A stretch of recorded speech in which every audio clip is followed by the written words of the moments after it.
बोला मंजिल यूं ही नहीं मिलती राही को, जुनून सा दिल में जगाना पड़ता है। और जब पूछा चिड़िया से घोंसला कैसे बनता है, तो वह बोली तिनका तिनका उठाना पड़ता है। नमस्कार प्यारे बच्चों साथियों, आज की जो अपडेट है चंडीगढ़ टीजीटी रिजल्ट अपडेट और टीजीटी मैथ की जो स्टिक कट ऑफ क्या रहने वाली है अकॉर्डिंग टू मी। देखो, सबसे पहले हम बात करते हैं कि चंडीगढ़ जो टीजीटी का रिजल्ट है वो लगभग आपका 20 जुलाई तक संभवतः आपको देखने को मिलेगा। और आपने पहले देखा होगा कि जितने भी टीजीटी इसके जेबीटी का रिजल्ट आया है, एनटीटी का है, पीजीटी का है, तो मैक्सिमम जो डॉक्यूमेंट्स वेरिफिकेशन है वो एक सप्ताह के बाद ही हो जाता है। आप पीछे भी देखोगे तो जिनके अभी डॉक्यूमेंट्स वेरिफिकेशन हुए मैक्सिमम रिजल्ट से एक सप्ताह बाद ही उनकी डेट आ जाती है। तो जाहिर सी बात है कि यदि 20 तक आपका रिजल्ट आता है तो एक सप्ताह के बाद में लगभग आपका डॉक्यूमेंट्स वेरिफिकेशन होगा। अब बात करते हैं हम मैथ की कट ऑफ। देखो, कट ऑफ मैंने पहले भी बताया था कि कट ऑफ के लिए बहुत से पॉइंट हैं वो निर्धारित होते हैं, उनसे जोड़ करके फिर कट ऑफ बढ़ाई जाती है। सबसे पहले तो भाई मैं कहूँ कि इसमें पद कितने हैं, बहुत कम है। उसके बाद मैं कहूँ कि कंपटीशन कितना है, या कंपटीशन से पहले तो मैं उनकी प्रेजेंस कितनी है, उनकी अटेंडेंस कितनी है, उपस्थिति कितनी है, तो अटेंडेंस देखेंगे। फिर उसके बाद में उसमें कंपटीशन कितना है। अब कंपटीशन तो किस चीज़ पर निर्भर करता है, कंपटीशन निर्भर करता है कितने पद हैं और भाई कितने बच्चों ने एग्जाम दिया है, तो वही कंपटीशन निर्धारित करेगा। उसके बाद में पेपर जो है एग्जाम का लेवल कैसा है, ठीक है, और लेवल के बाद में उसके साथ और कई चीजें डिपेंड करती हैं कि भाई नेगेटिव मार्किंग तो नहीं है, इसके पैरेलल कोई और भर्ती तो नहीं है। तो इस तरह की चीजें मायने रखती हैं जब हम कट ऑफ निर्धारित करते हैं। तो मैथ की तो मात्र 8 ही सीट है और जो फॉर्म भरने वाले हैं वो लगभग 6891 बच्चों ने फॉर्म भरे हैं। और यदि मैं कहूँ कि उनकी प्रेजेंस कितनी है, कितने बच्चों ने एग्जाम दिया है, तो 3000 प्लस बच्चों ने, ठीक है। तो जाहिर सी बात है 3000 में 8 बच्चे सेलेक्ट होने हैं, जिसमें जनरल, ओबीसी, ईडब्ल्यूएस हो गया, एससी हो गया।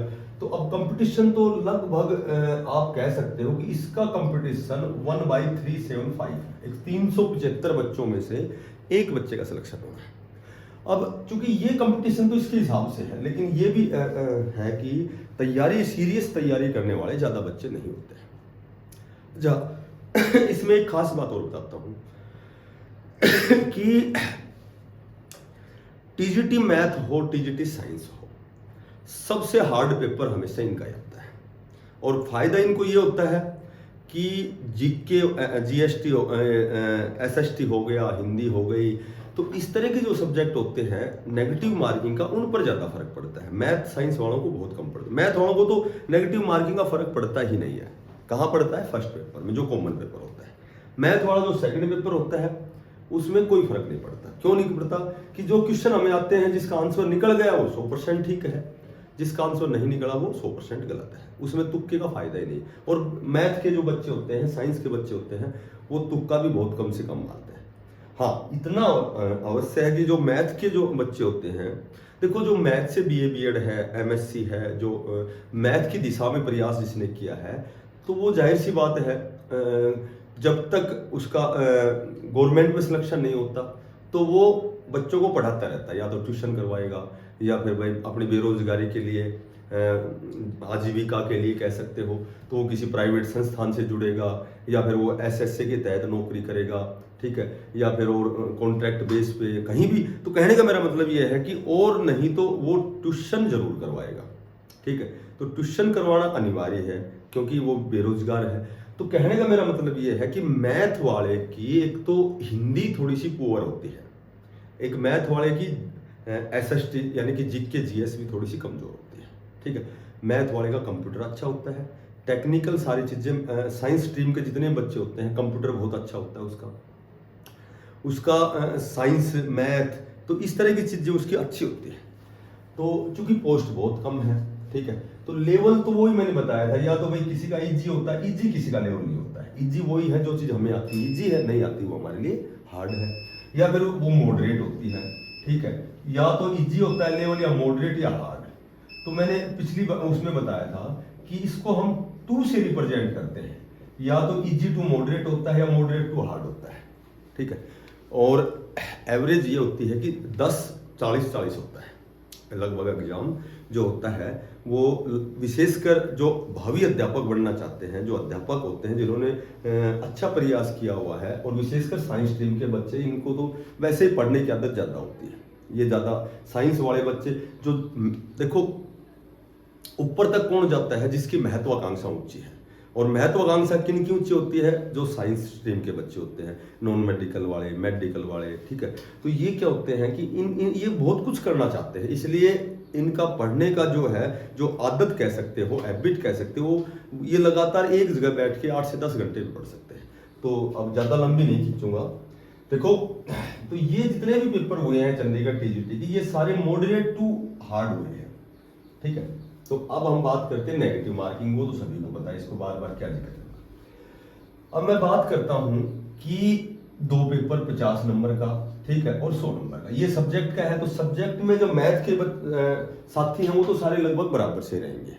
क्यों रहेंगे कि मैथ का सबका सब्जेक्ट रहा है। यदि जिसने बीए बीएड किया है, जिसने ग्रेजुएशन की है, तो सभी ने मैथ तो पढ़ा ही है।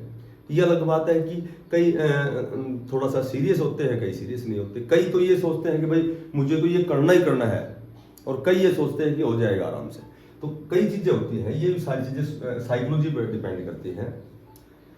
अब हम बात करते हैं कि 50 नंबर मैथ का सीट, इधर पद भी देखेंगे साथ साथ, और यहाँ ये भी देखेंगे। तो मैक्सिमम मैं मानता हूँ कि नेगेटिव मार्किंग में, पहले तो मैं ये बताता हूँ कि जो मैथ का एग्जाम हुआ है उसमें 10% तो इसको मैं ऐसे बांटता हूँ, लगभग 20% तो मैं बांटता हूँ इससे और इससे इससे। अब ये 3 पोर्शन क्यों बना दिए मैंने? 20% तो अर्थमेटिक है, ठीक है, 40% 10+2 लेवल का था, और 40% ग्रेजुएशन लेवल का था, क्योंकि मैंने ये सिलेबस भी देखा है और मेरी बातें भी हुई है। तो ये इस तरह से डिवाइडेशन था। तो मैं इसमें भाई, मैं खुद बीए बीएड मैथ से हूँ, ठीक है, मैं खुद फिलहाल लेक्चरर हूँ दिल्ली में, DSSB में। तो मैं मैथ का, क्योंकि मैं खुद स्टूडेंट रहा हूँ, इसलिए मैं आपको मैथ के बारे में बताता हूँ कि 100 में से यदि नेगेटिव मार्किंग है तो 70+ नंबर बहुत अच्छे नंबर होते हैं, बहुत अच्छे 100 में से, ठीक है। लेने को तो 75 भी लेते हैं, लेने को 90 भी लेते हैं, लेकिन जहां कट ऑफ निर्धारित होती है तो हम क्या करते हैं, थोड़ा सा मॉडरेट, थोड़ा सा एवरेज से ऊपर लेते हैं। क्यों? क्योंकि सीटें कम है। यहां मैं बात करूं तो मैथ वाला कैंडिडेट 35+ नंबर ले जाएगा, ठीक है। तो ये मेरे अकॉर्डिंग 105 नंबर सेफ है, क्योंकि सीट कम है। और पर मैं इसको फिर भी ये कहूंगा, जो जर्नल है, जर्नल की, और ये सुनो, ये डीवी की कट ऑफ है, ना कि फाइनल तो किसी भी सब्जेक्ट की आप मात्र और मात्र 1 नंबर जोड़ दें, 1-1.5 नंबर जोड़ दें, ठीक है।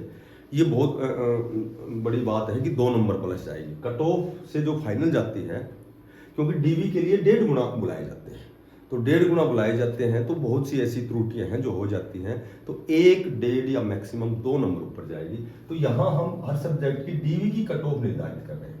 फिर पिछली वीडियो में मैंने हिंदी की बताई थी, उससे पहले SST की, ये तीसरी कट ऑफ है मैथ की। अब सुनो, जर्नल की मैं 105 यहाँ प्लस लिखूंगा, 105 से नीचे तो शायद मेरे ख्याल से नहीं जाएगी, 105 प्लस लिखूंगा। वो इसलिए कि जो यहाँ जो पद है वो मात्र 8 है, 105 प्लस 106 भी जा सकती है, 107 भी, मैक्सिमम 107 है।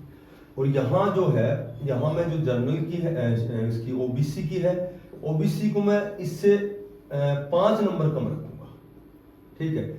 यहाँ उसके बाद यदि मैं बात करता हूँ EWS की सीट बिल्कुल कम है, तो यहाँ जो है, यहाँ मैं रखूंगा इसको लगभग 102 पे, और SC है, SC को मैं रखूंगा 95 पे। अब मैंने ये प्लस का निशान लगाया है, ठीक है। मैं यहाँ ऐसे लिख सकता था 105 से 110 ऐसे लिख सकता था।